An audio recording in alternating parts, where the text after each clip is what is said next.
महाराष्ट्राची कुलस्वामिनी आई तुळजाभवानीच्या मंदिरामध्ये आता जवळजवळ 58 कोटी रुपयाचे कामं जी आहेत ती मंदिराच्या संवर्धनाची सुरू आहेत आणि त्या कामाबाबत पुरातत्व विभागाने जो अहवाल तयार केला आहे तो अहवाल जो आहे त्या अहवालामध्ये तुळजाभवानी मातेचं मुख्य मंदिर आणि गाभारा पाडण्याचं त्या अहवालामध्ये नमूद करण्यात आलेलं आहे आणि त्याच ठिकाणी दुसरा गाभारा आणि शिखर जे आहे मुख्य ते उभा करण्याचं पुनर्बांधणी त्याची करण्याचं ठरवलेलं आहे।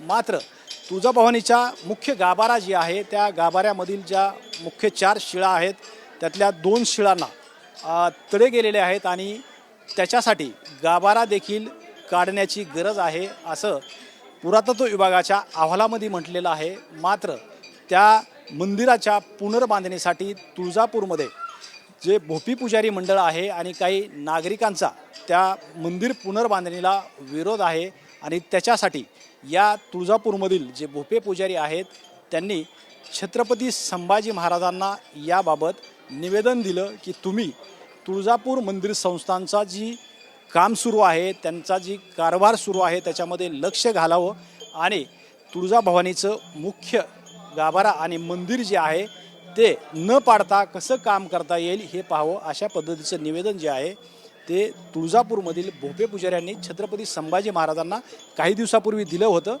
त्यानंतर एक पुरातत्व विभागाची एक टीम मंदिर संस्थान तुळजापूर येथे येऊन पाहणी केली आणि पाहणीच्या नंतर आता परत एकदा त्याचा स्ट्रक्चरल रिपोर्ट जो आहे तो तयार होणार आहे। मात्र छत्रपती संभाजी महाराज जे आहेत ते आज खास मंदिरामध्ये जी काम सुरू आहे पुरातत्व विभागाच्या मार्गदर्शनाखाली त्याची पाहणी करण्यासाठी येत आहेत आणि त्या आज छत्रपती संभाजी महाराजाबरोबर केंद्रातील पुरातत्व विभागाची टीम जी आहे ती सुद्धा आज मंदिरातील कामाची पाहणी करणार आहे।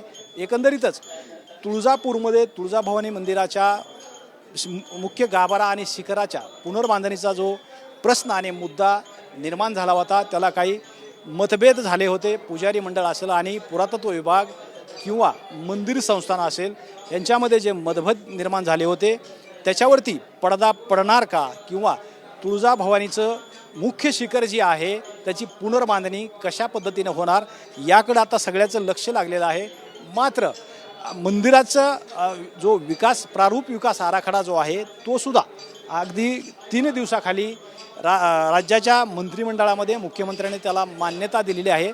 जवळजवळ 2100 कोटी रुपयाचा हा आराखडा आहे आणि आत्ता जी तुळजाभवानी मंदिरामध्ये कामं सुरू आहेत ती स्वतः जी तुळजाभवानीची तिजोरी आहे त्या तिजोरीतले 58 कोटी रुपये या कामाला लागणार आहेत आणि त्या माध्यमातून ही कामं सुरू आहेत। या कामावरती पूर्णपणे पुरातत्व विभागाचं नियंत्रण आहे आणि पुरातत्व विभागाच्या परवानगीशिवाय या कामामध्ये कुणालाही दखल देता येणार नाही आहे। मात्र प्रश्न हा निर्माण झालेला आहे की तुळजाभवानीचं जे मुख्य शिखर आहे आणि गाभाऱ्याच्या जी शिळा आहेत त्याला तडे गेलेले आहेत ह्याचा कुठंतरी प्रश्न मोठा निर्माण झाला आहे आणि आता संभाजी महाराज जे आहेत छत्रपती संभाजी महाराज थोड्या वेळामध्ये मंदिरामध्ये येऊन पूर्ण कामाची पाहणी करणार आहेत। छत्रपती संभाजी महाराज या संदर्भामध्ये मुख्यमंत्री देवेंद्र फडणवीस यांनासुद्धा भेटलेले आहेत।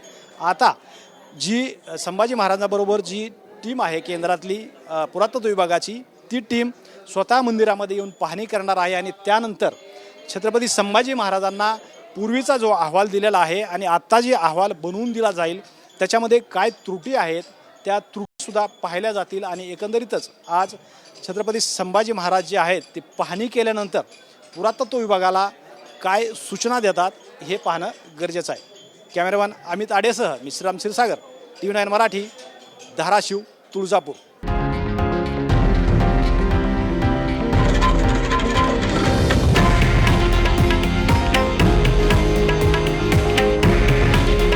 हे आहे देशातील नंबर 1 न्यूज नेटवर्क आणि आपण पाहत आहात TV9 मराठी।